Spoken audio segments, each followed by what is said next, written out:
berapa lama menjabat jadi kepala sekolah di sana?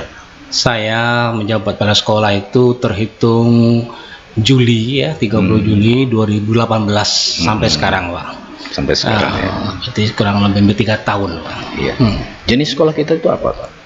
Sekolah kita untuk SMP Negeri 8 Seralangun ini sekolah inti gitu. Sekolah inti ya. Sekolah negeri, sekolah inti. Memang belum kerujukan, nanti arahnya ke sana juga gitu. Kita perlahan untuk menapak menuju sekolah rujukan juga. Yang memiliki target untuk kedepannya ya. Betul sekali. Nah, sejauh ini tentu kita tahu ya Pak ya, bahwasanya peran kepala sekolah itu sangat luas dan sangat besar ya, dan harus bisa menguasai dunia pendidikan itu sendiri. Sebab dalam komunitas sekolah itu bukan hanya peserta didik saja, ada guru. Betul. Nah, strategi dalam proses belajar mengajar itu seperti apa yang Bapak terapkan di sekolah Bapak? Jadi di SMP Negeri 28 Seralangun ini kami menerapkan kurikulum tuh namanya kurikulum K13, Pak.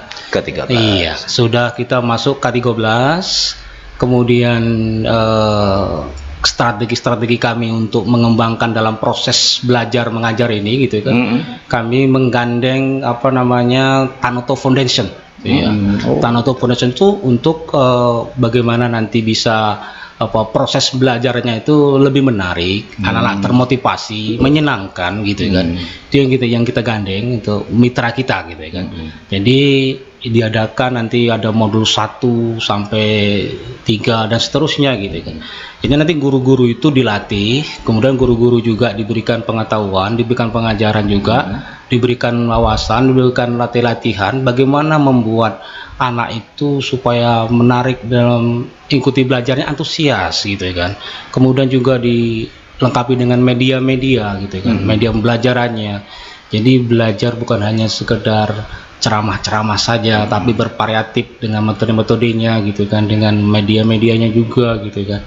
Jadi ini anak-anak supaya termotivasi dan juga semangat mengikuti pelajaran gitu. Tapi coba bayangkan kalau hanya sekedar belajar ceramah ke ceramah saja, anak-anak paling cuma hanya dia mendengar, kemudian dia ya nggak mengalami, nggak berinteraksi gitu kan.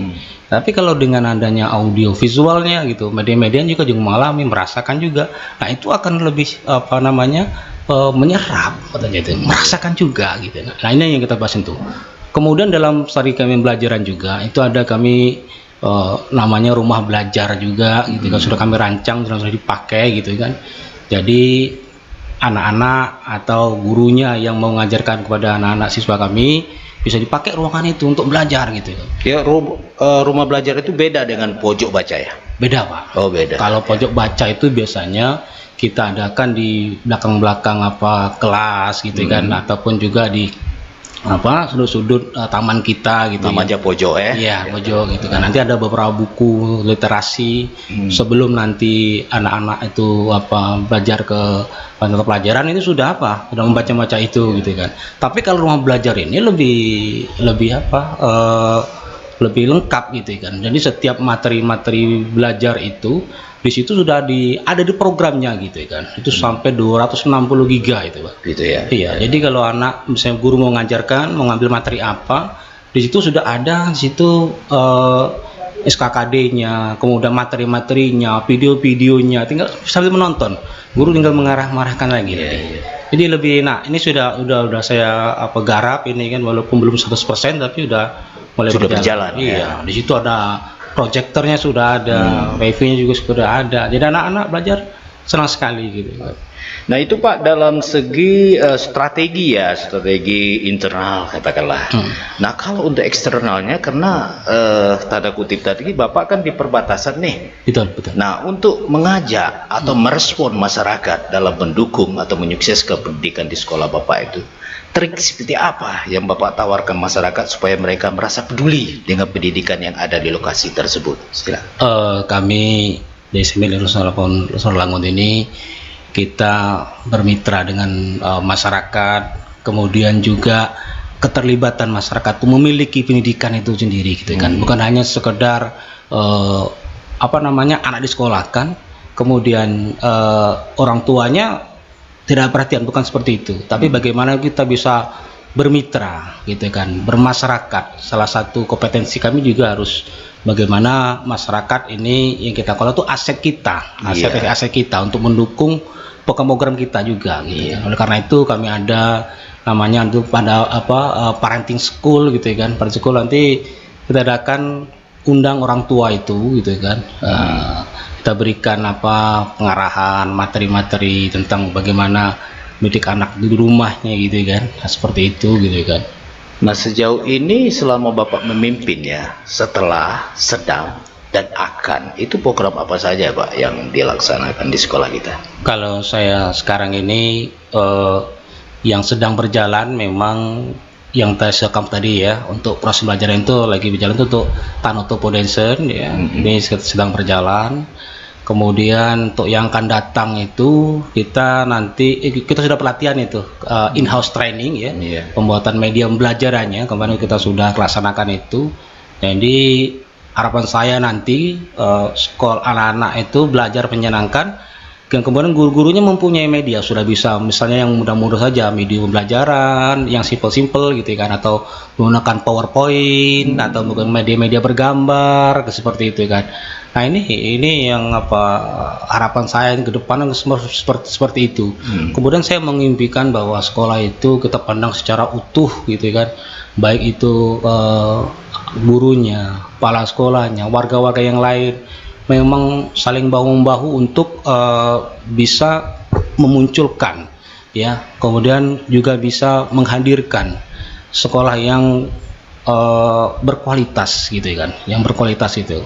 Tentu hal ini juga kita dukung dengan perangkat dan juga manajerial yang bagus gitu kan. Nah, kemudian dari segi lingkungan kami juga ingin sekolahnya itu hijau, rapi gitu kan, bersih gitu kan. Jadi warga yang ada di sekolah itu merasa nyaman, enak gitu kan. Kemudian merasa juga betah gitu kan. Nah, ini kan lingkungan yang kondusif. Nah, ini harapan-harapan kami ke depan akan seperti itu Pak gitu. Jadi ketika orang tua mengantarkan anaknya ke sekolah itu gitu kan, mereka merasa yakin dengan sekolah kita yang kita kelola, baik tata kelola lingkungannya gitu kan, bersih, rapi, gak ada sampah, pengolahan sampah pun kita sudah punya gitu kan. Jadi ada juga aset-aset yang bisa kita kelola dari sampah itu juga gitu Pak. Gitu ya. Berarti program unggulan sekarang ini apa itu? Program Adiwinata atau program gimana yang Bapak ikuti dari sekolah terus? Kalau untuk yang sekarang ini kita memang untuk merancang ikuti sekolah Adiwiyata Pak. Adiwiyata ya. Adiwiyata, kemudian sekolah sehat itu kan. Tapi kita sudah merancang ke sana gitu, udah kita mulai ini. Sudah mulai ya. Sudah mulai. Pengeconya bagus, yang dulunya gersang, yang tidak enak kita pandang, sekolah sekarang sudah hijau, udah taman-tamannya. Sudah enak lah ditengok ya. Seperti itu. Nah, ini tentu ya dari sekolah tersebut memiliki orientasi dalam menuju kemajuan di masa yang akan datang, tentunya dengan harapan ya. Harapan sekolah kita bisa dilirik untuk menitipkan anaknya disebut bagi masyarakat. Namun di sekolah juga tidak menutup kemungkinan ada beberapa kegiatan tentunya. Betul. Ada kegiatan secara akademis dan non akademis. Nah, dalam waktu dekat ini yang akademisnya kegiatan apakah dan non akademisnya kegiatan apa Pak yang dilakukan? Kalau kami kegiatan-kegiatan non akademis itu banyak sekali sebenarnya yang kami lakukan. Memang karena di masa tahun kemarin itu ada kendala COVID-19 itu kan belum bisa berjalan secara maksimal itu kan. Kita berharap mudah-mudahan COVID ini berlalu, bisa melaksanakan kegiatan seperti dulu, normal kembali itu kita harapkan, dengan target vaksin nanti bisa tercapai di akhir tahun ini 90% gitu kan. Mudah-mudahan kita bisa nanti melaksanakan kegiatan itu. Banyak kegiatan Pak yang kita lakukan, seperti kalau sore itu kegiatan ada volleyball kemudian pencaksilat, ada pramuka, ada PMR nya juga gitu kan. Kemudian ada lagi kegiatan tari gitu kan. Gitu ya. Banyak kegiatan ketika sore. Ekstrakurikuler ya. Iya, betul sekali. Itu kita cari pelatih yang profesional yang mempunyai piagam pelatih betul kan, sertifikat Gitu. pelatih betul gitu. Nah, kalau akademis Pak, di bidang akademis? Kalau akademis tadi kita ada juga pembinaan untuk siswa-siswa yang mempunyai nilai juara gitu, juara 1, 2, 3, atau ada anak yang mempunyai kompetensi mampu dalam bidang tertentu misalnya IPA atau IPS atau MTK, itu kita ambil, kita rekrut gitu kan. Nanti yang sudah kami lakukan yang seperti yang dulu-dulu itu kita setiap sore itu seminggu 2 kali itu ada peningkatan belajar itu khusus untuk mapel-mapel tertentu gitu kan, yang seperti IPA, membina itu ya. IPS, ya, MTK seperti itu. Jadi nanti ketika ada atau lomba atau yang lain-lainnya gitu, anak-anaknya udah siap, kita distribusikan kembali gitu kan. Nah, ini yang kita siapkan untuk akademisnya gitu ya. Nah, selain juga proses. Oke, Bapak Agus ya, Pinani SPD. Tentunya dalam kegiatan di organisasi sekolah itu sendiri ada keinginan ya supaya sekolah tersebut, kembali lagi kita pertanyakan, berani menitipkan anaknya dengan kenyamanan yang ditawarkan, Betul. atau mungkin prestasi yang didapatkan. Iya. Namun sebelum dijawab, kita tunggu iklan yang berikut ini. Ini Pak, seperti yang kita tanyakan tadi. Iya. Tentu ada keinginan ya dari sekolah memberi suatu gambaran kenyamanan untuk menitipkan anaknya di sekolah kita, dan tak terlepas dari peran publikasi tentunya. Iya ya. Nah, di sini dalam acara terkhusus ini tentu kita ada kesana peginya ya, karena untuk peran publikasi dalam instansi atau lembaga. Nah, di situ apa yang ditawarkan kepada masyarakat? Kembali kita tanyakan, apa yang ditawarkan kepada masyarakat selain kualitas? Tentu ada fasilitas yang kita sediakan. Silakan Bapak. Iya, terima kasih Bang Inal. Benar sekali, memang kita suatu lembaga itu tidak akan tahu ketika tidak ada publikasi, kecuali mungkin mengalami atau dalam internal itu sendiri gitu kan. Jadi peran publikasi itu sangat penting untuk menyampaikan informasi atau perpanjangan lidah kami gitu, suatu lembaga itu sendiri seperti SMP 28 Seralangun. Jadi kami menghimbau nanti ke depannya untuk orang tua yang mau menyekolahkan ke anaknya ke SMP 8 Serangun, tidak perlu ragu-ragu lagi, karena kami sudah mulai melengkapi sarana prasarana itu sendiri Pak. Ya, kita dari labor ya, labor IPA kita juga punya, tiga tuh lengkap juga, labor IPA itu dengan alat-alat prakteknya, dan juga ada gedungnya juga sudah kita lengkap gitu kan. Kemudian juga ada labor TIK lagi atau lab komputer gitu kan, kita sudah punya ya? Iya, fasilitas kita punya sudah itu sekitar 30 komputer gitu kan. Jadi kalau misalkan ada kegiatan-kegiatan mau Zoom meeting, kemudian ada kegiatan-kegiatan OSN yang kemudian ujian ANBK, kalau sekarang ANBK gitu kan, asesmen nasional berkomputer itu kami sudah tidak lagi mencari kemana-mana gitu kan.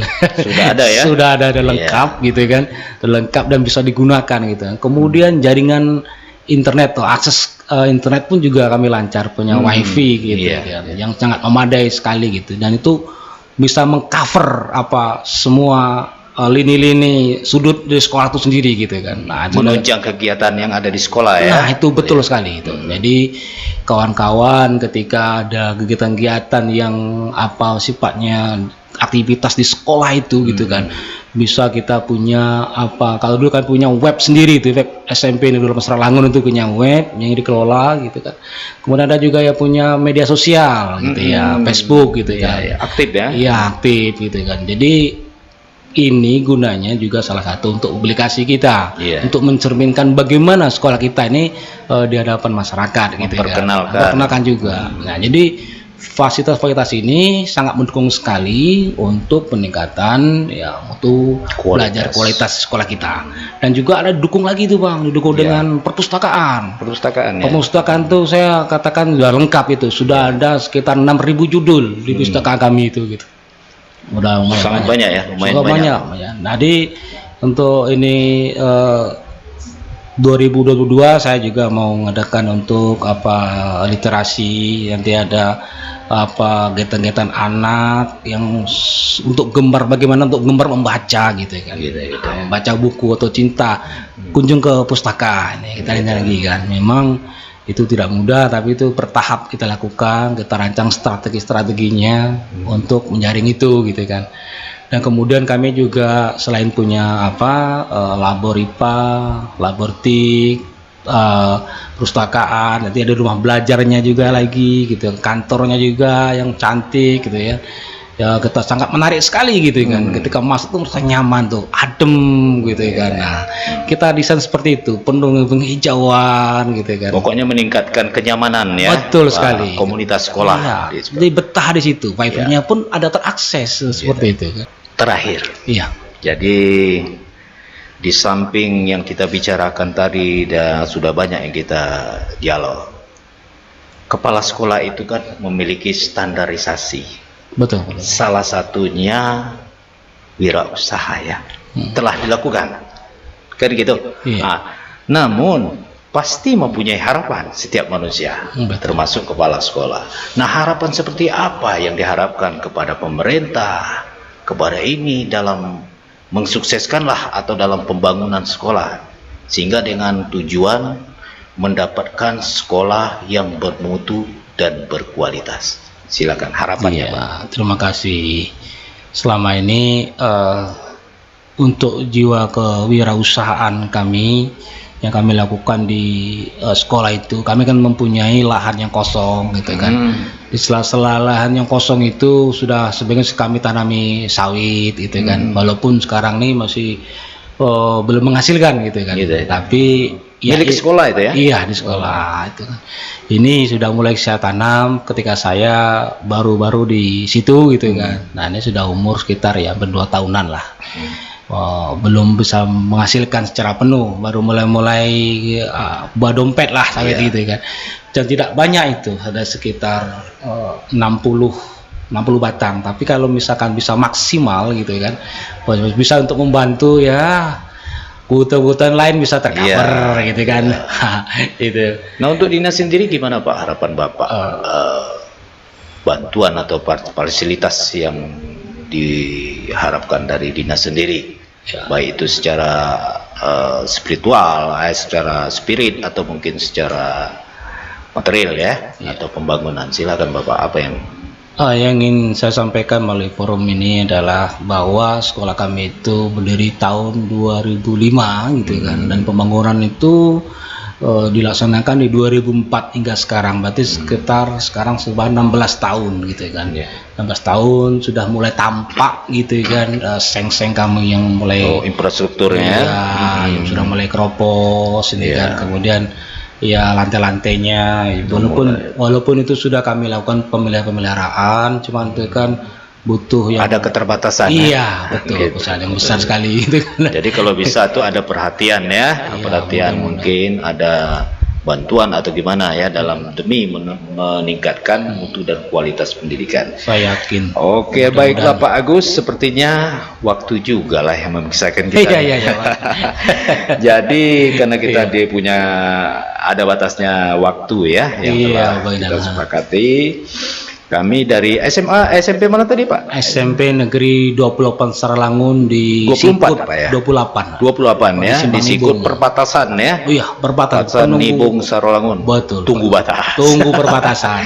Nah, dengan kepala sekolahnya Pak Agus Fanani ya, Nani SPD. Baiklah pendengar dimanapun Anda berada, sepertinya wawancara kita sangat menarik dengan Pak Agus Penani SPD ya. Namun dengan keterbatasan waktu, kami yang bertugas dan juga Bapak Penani sendiri secara bersama kita mengucapkan Warahmatullahi wabarakatuh.